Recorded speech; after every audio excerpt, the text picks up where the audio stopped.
cuma bisa mujizat doang yang bisa terjadi saat itu, karena semua dokter udah mendiagnosa tahun depan ini anak akan mati.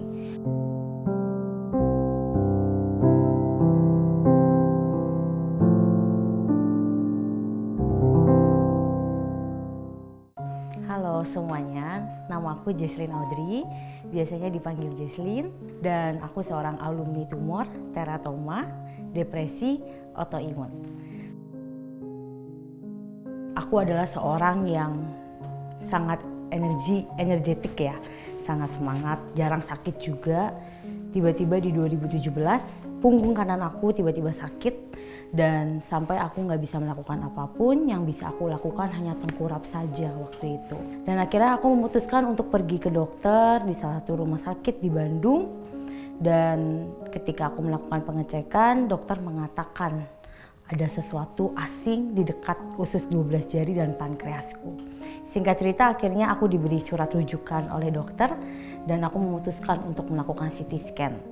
Nah, saat itu ketika hasil CT scan keluar dan juga MRI, tiba-tiba dokter mengatakan bahwa aku terdapat tumor yang sebesar 11 cm di dekat usus 12 jari dan pankreas.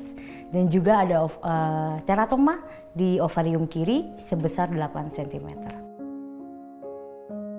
Karena waktu itu kondisinya adalah ulu hatiku sakit banget.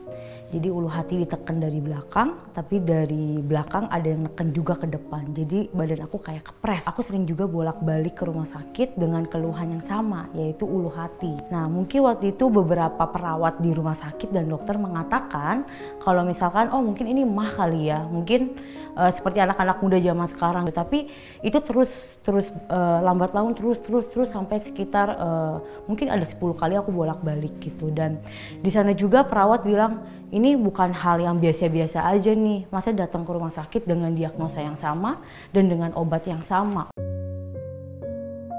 Di 2017 bulan Desember itu aku pergi ke Penang. Sampai di Penang itu yang aku lakukan adalah yang pertama cek darah, ada cek endoskopi, kolonoskopi, ada MRI juga, karena di sana MRI itu udah bentukannya udah lebih dari 4D mungkin ya, jadi jelas semuanya gitu, dari ujung kaki sampai ujung rambut gitu ya, udah jelas semua. Terus ada ngelakuin juga beberapa pengecekan singkat gitu ya, kayak masukin alat ke dalam tubuh itu untuk cek sebenarnya ini ada apa sih gitu di bagian yang terutama di bagian perut ini gitu, karena dengan keluhan seperti itu. Nah, waktu melakukan pengecekan itu ternyata keluarlah diagnosanya, yaitu terdapat tumor di dekat usus 12 jari dan pankreas, tapi tumornya itu sudah sebesar 14 cm ternyata. Dan yang teratoma adalah kista monster, kista yang bisa muncul gigi, syaraf, rambut, dan itu berada di ovarium kiri, dan itu udah sebesar 11 cm saat itu gitu. Jadi keluarlah diagnosa itu walau aku punya tumor dan teratoma. Waktu itu akhirnya dilakukan operasi, diputuskan untuk ngambil operasi di Penang. Berjalan 7 jam operasinya, dari jam 7 malam sampai jam 2 pagi. Awalnya sebenarnya nggak terjadi apa-apa gitu, yang dirasakan nggak ada apa-apa. Dan waktu itu kan sebenarnya badan aku kan besar 100 kilo ya. Ketika tumornya diambil ternyata total tumor dan teratomanya itu sebesar 5 kilogram gitu. Tapi waktu itu juga nggak ada penurunan berat badan juga di situ. Karena kondisi juga nggak apa-apa, akhirnya dokter bilang, oh ya udah nih kita ngelakuin fisioterapi sebentar untuk belajar jalan, lalu kamu juga boleh pulang. Tapi setelah 10 hari dirawat, ternyata drain yang dipasang di perut kanan aku itu yang menuju usus dan empedu, yang saluran drain yang ke empedunya itu tiba-tiba mengeluarkan cairan yang banyak berwarna hitam pekat.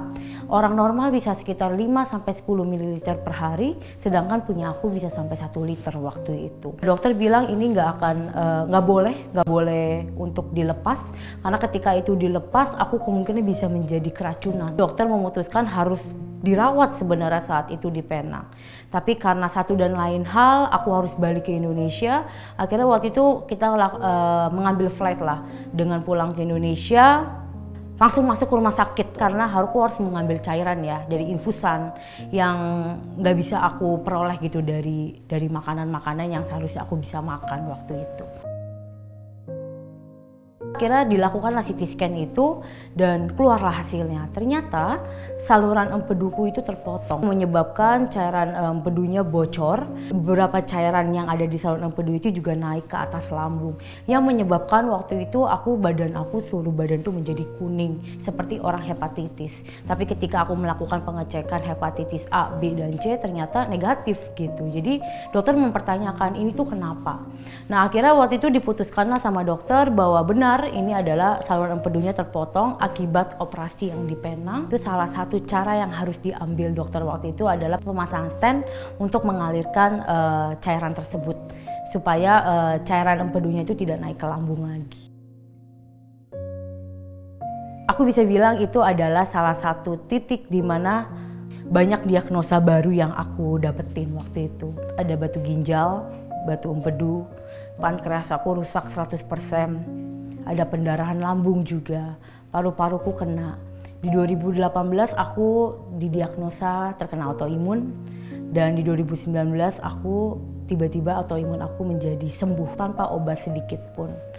Lalu usus aku yang aku bisa bilang itu nggak normal, jadi usus aku tuh pendek karena salah satu ruas usus aku diambil karena sudah tertekan oleh tumor. Aku juga pernah kena CRPS, yaitu adalah salah satu penyakit langka yang cuma 1% doang manusia yang bisa kena di seluruh dunia, dan aku pernah dapat itu. Aku bisa bilang ICU adalah rumah keduaku.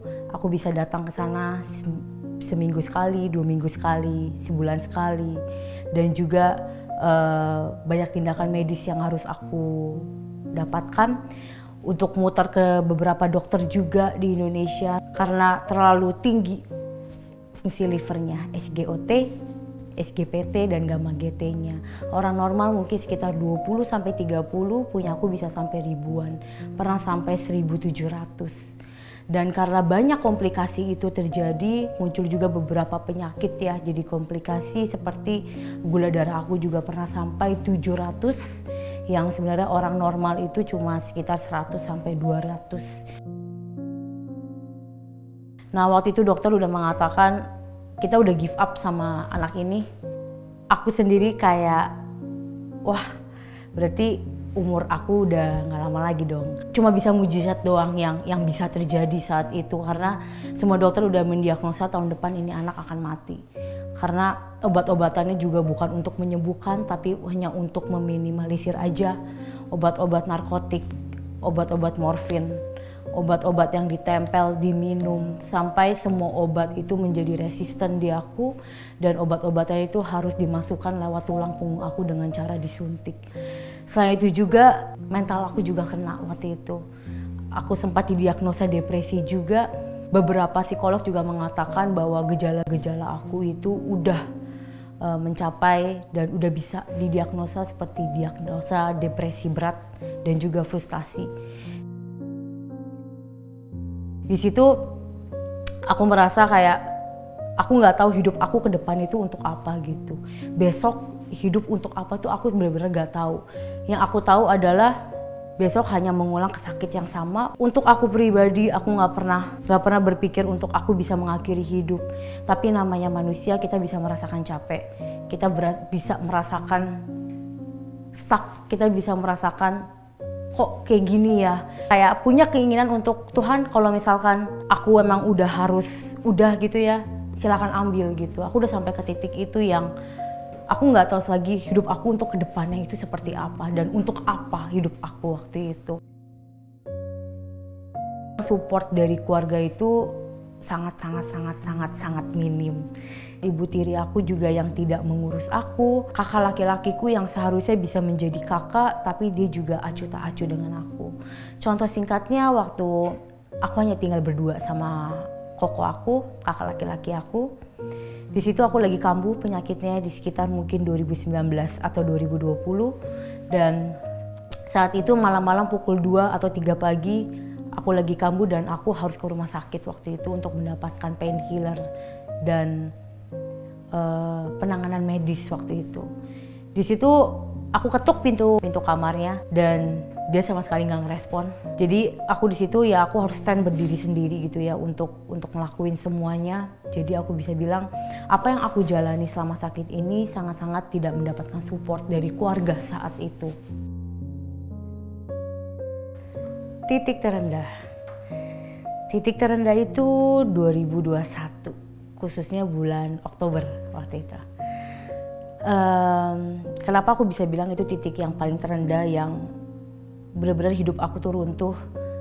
Benar-benar di situ kayak aku sampai berteriak gitu sama Tuhan ya. Tuhan ambil aja udah. Buat apa lagi Tuhan biarin aku hidup waktu itu. Itu adalah momen di 16 Oktober 2021.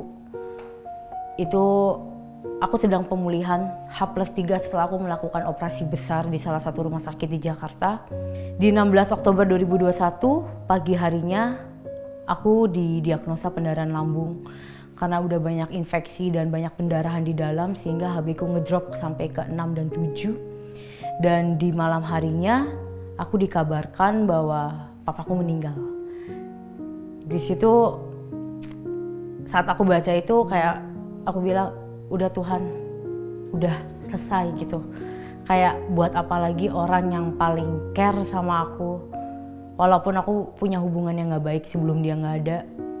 Tapi orang yang tetap peduli sama aku, engkau panggil juga gitu loh. Aku benar-benar harus stand alone dengan semua kondisi keluarga seperti itu. Aku ngerasa kayak, udah Tuhan, udah. Ini benar-benar titik yang aku bisa bilang sangat terendah.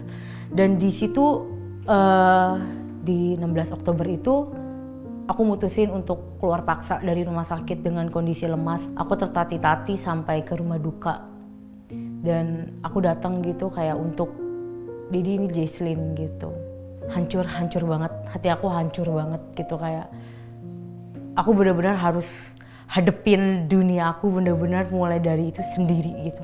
Dan itu benar-benar titik terendah sih untuk aku selama 5 tahun aku berjuang ya melawan sakit.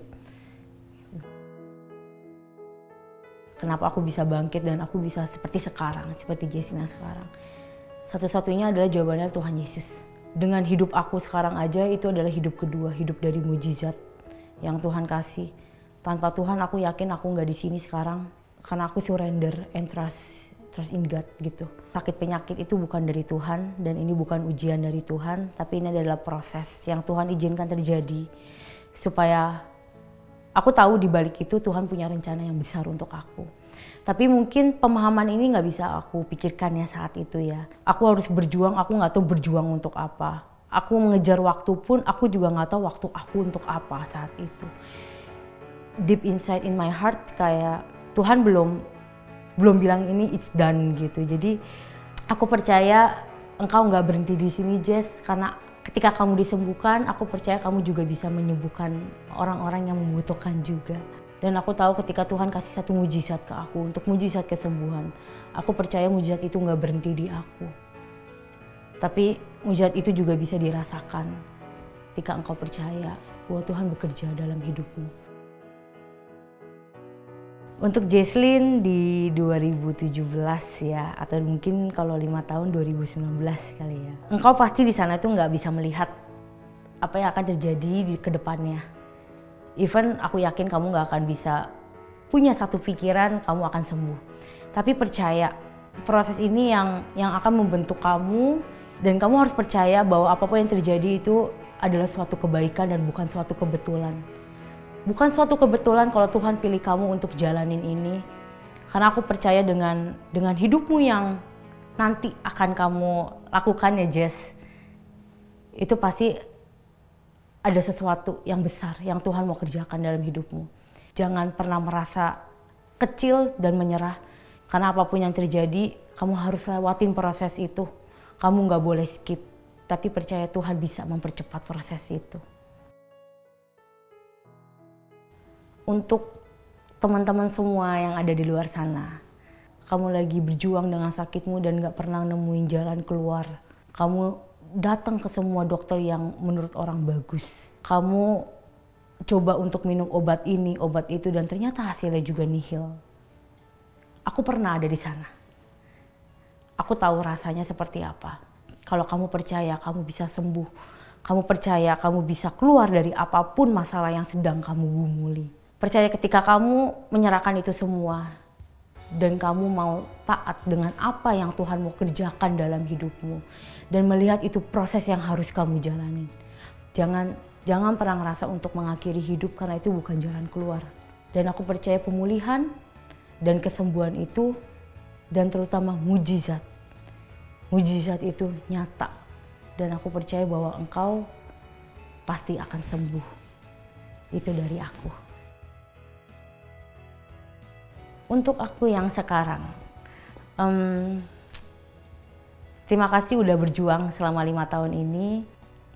Dan untuk kedepannya aku mau ketika aku menceritakan jalan hidupku dan aku bersaksi bahwa